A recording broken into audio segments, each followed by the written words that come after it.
रजा अपनी बहन की बेइज्जती पे जज्बात में आके मुस्कान को तलाक तो दे देता है, लेकिन बाद में बड़ा पछताता है। रो रो के उसका बुरा हाल हो जाता है, यहाँ तक कि वो अपने आप को कमरे में बंद कर लेता है।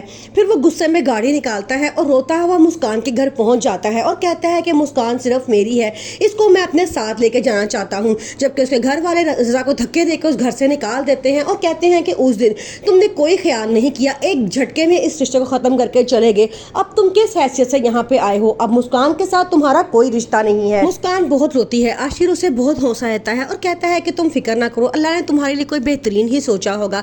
लेकिन वो कहती है कि मैंने रजा से सच्ची मोहब्बत की थी। अपनी जिंदगी में पहली बार मैंने किसी मर्द को अपने दिल में जगह दी थी और मुझे तलाक के 3 लफ्ज बोल के चला गया। ऐसी होती है मोहब्बत। उसका भाई कहता है कि वो तुम्हें सच्ची मोहब्बत कभी करता ही नहीं था, अगर करता होता तो इतना बड़ा फैसला वो 1 मिनट में मत कर लेता। रजा के घर वाले रजा की हालत देख के अब बहुत परेशान है। वो रजा को हर तरफ ढूंढ रहे हैं कि रजा किधर है, लेकिन रजा उनको कहीं नहीं मिलता। आगे से उसकी बहन मदीहा कहती है कहीं वो मुस्कान के घर तो नहीं चला गया। मदीहा जो अपनी जीत पे बहुत खुश होती है, लेकिन उसको ये नहीं पता कि अगर उसका भाई सुंबल से शादी कर भी लेगा, लेकिन सारी जिंदगी वो उसको वो जगह नहीं दे सकेगा जो मुस्कान की उसके दिल में थी। सुंबल बड़ा खुश होती है। वो अपनी मामा से कहती है कि रजा ने मेरी खातिर मुस्कान को छोड़ दिया है और अब मैं रजा से शादी करके ही रहूंगी। उसकी मामा कहती हैं जो अपनी पहली बीवी को 1 मिनट में तलाक दे सकता है वो तुम्हें भी कभी भी छोड़ सकता है, उस पर एतबार मत करो। खास तौर पे उसकी बहन का, जो तुम्हारा घर बसाने के लिए किसी और का घर बर्बाद कर सकती है, कल को वो तुम्हारा घर भी बर्बाद कर सकती है किसी और का घर बसाने के लिए। आखिरकार वही हुआ जिसका डर था। मदीहा अपने मकसद में कामयाब हो चुकी है। उसने सुंबल से वादा किया था कि मैं रजा और मुस्कान की शादी किसी सूरत नहीं होने दूंगी और उसने ऐसा ही किया।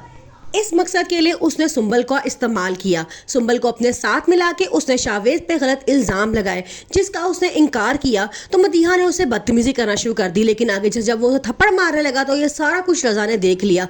रजा को बड़ा गुस्सा आया और उसने कहा कि जिस घर में मेरी बहन की इज्जत नहीं है, मैं वहां से उनकी बेटी को ब्याह के अपने घर नहीं लेके जाऊंगा। ये कह के उसने उसी टाइम 3 लफ्ज बोले और मुस्कान को तलाक दे के वहां से चला गया। आशिर अब बहुत परेशान है। वो बहुत रोता है और कहता है कि मेरी एक गलती की वजह से आज मेरी बहन का घर बर्बाद हो गया है। मुस्कान का रो रो के बुरा हाल है। वो कहती है कि इसमें मेरा क्या कसूर था। वो जानती है कि मदीहा जिसने मुस्कान जैसी मासूम लड़की को इस घर में टिकने नहीं दिया, वो मुझे कैसे टिकने देगी। इसलिए वो आते साथ ही उसकी रस्सियां खींच देगी ताकि वो उसे कभी तंग ना करे और परेशान ना करे।